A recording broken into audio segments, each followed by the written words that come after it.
On this episode of Real Frank Movie Reviews, we review the movie Accountant 2, starring Ben Affleck, John Bernthal, along in this photo with Ben Affleck, Cynthia Addai-Robinson, J.K. Simmons, looking a little red one-ish still, Allison Robertson, and director Gavin O'Connor returns to direct the sequel. And as you can see in this photo with Ben Affleck, they already screwed up the marketing for this movie. Why didn't they have it come out during tax season rather than after tax season? Look how happy Ben is without J-Lo. My accountant is a greedy piece of shit. Does this movie hold up to the first one? Or does it put you to sleep like your accountant? I know.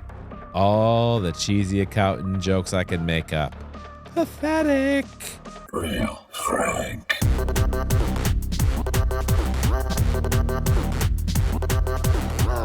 I have to admit, I was a big fan of the first accountant. So let's get into discussing the second accountant. The movie's about forensic accountant Christian Wolff applies his brilliant mind and illegal methods to reconstruct the unsolved puzzle of Treasury Chief Ray King's murder. He's semi-retired now. The new director, Marybeth Medina, is shocked, and she's left with little to go on, just a jumble wall full of seemingly unrelated pictures and files. But just before he died, he scrawled a frantic message on his arm. Now, do you know what that message was? If you watched the previews, it was in the previews. Let me show you. Find the accountant. Chief Ray King is a pretty clever guy. So the movie starts out with Chris. Chris is kind of in the mood for some romance. And in this scene behind me, you can see he's talking to some girls, and some girls are all lined up.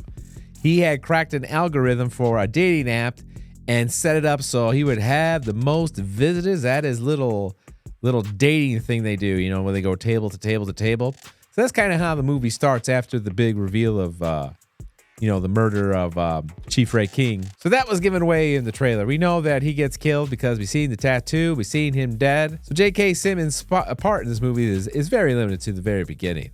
But that's how it starts off. Before he gets whacked and chased, he's looking for this family, and he asks this person to go find them, and then these hunchmen all come on, they chase him, and he gets killed. Very interesting story for a sequel. I mean, what's different with this one, Chris barely does any accounting work.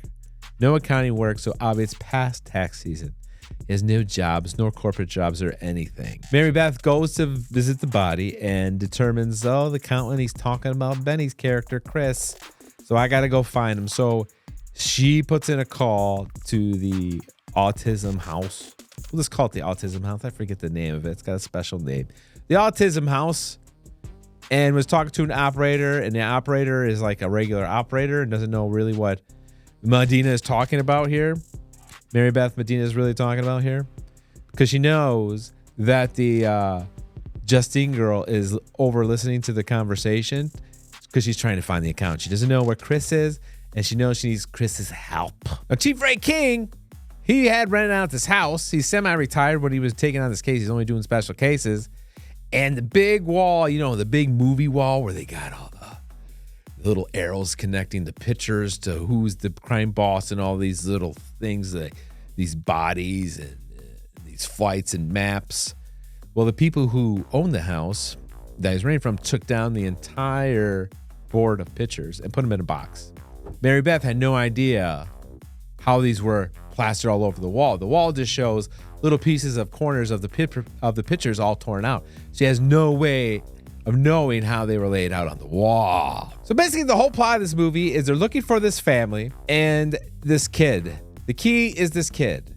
It's not so much the parents, but the kid. They really want to find this kid. That's what the Chief Ray was looking for. This is the guy. This is the kid. He's a lot older in this picture. He's held in some sort of camp by the bad guys. Now this is the mother. We don't find out this until a little bit later, but this is the mother. Now, the big plot hole I had with this thing, it's very, very minor, please. All right, so don't get mad at me. It's the little thing that kind of bothered me, all right?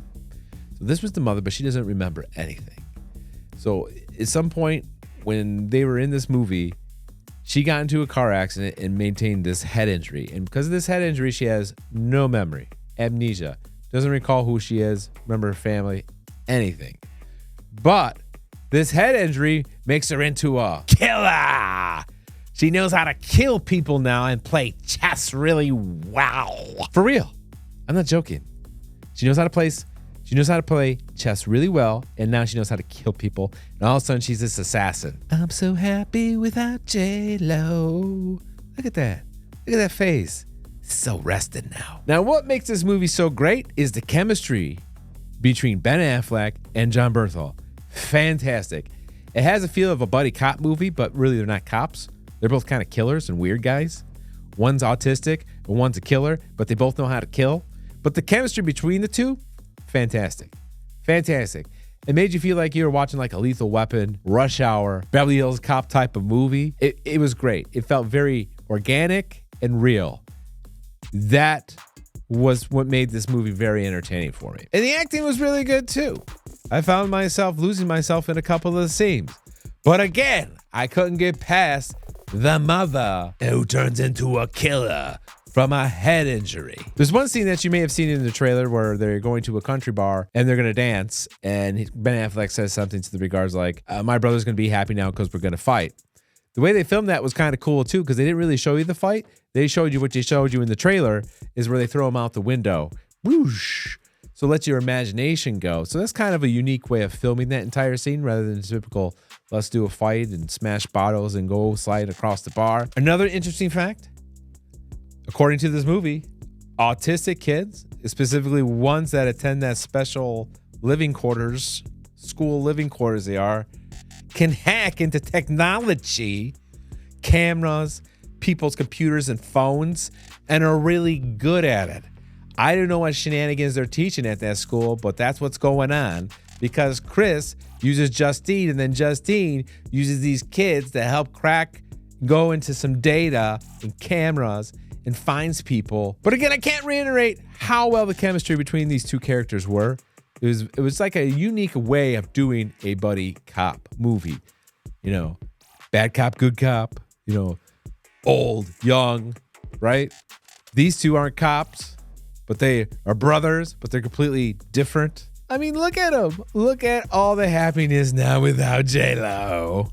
The action was fantastic. There's a couple of scenes where you don't see coming, and they take you off guard. They were shot very well. This particular action sequence at the end of the movie is great because of the amount of training that Ben and John had to probably go through this particular scene is crazy. It's a very military-esque.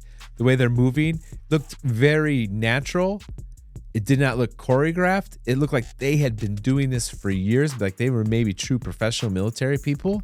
And the way they shot it was very exciting and done very well. I have to admit, I was pretty entertained, you know, except for the mother thing and the I'm a killer now from the head injury. I thought it was a pretty decent movie. Overall, I give this movie a 6.5. It's not that bad. Not that bad at all. I mean, I still prefer the first one because the first one was so unique and original, but this was pretty good. I got to give it to him. And the fact that right now Hollywood's just putting a bunch of garbage out, there's not been a lot of good movies lately. And this one even shines more because of that. If you love a good buddy cop movie or with a little twist, I highly recommend you go see this. Until next time, thanks for watching.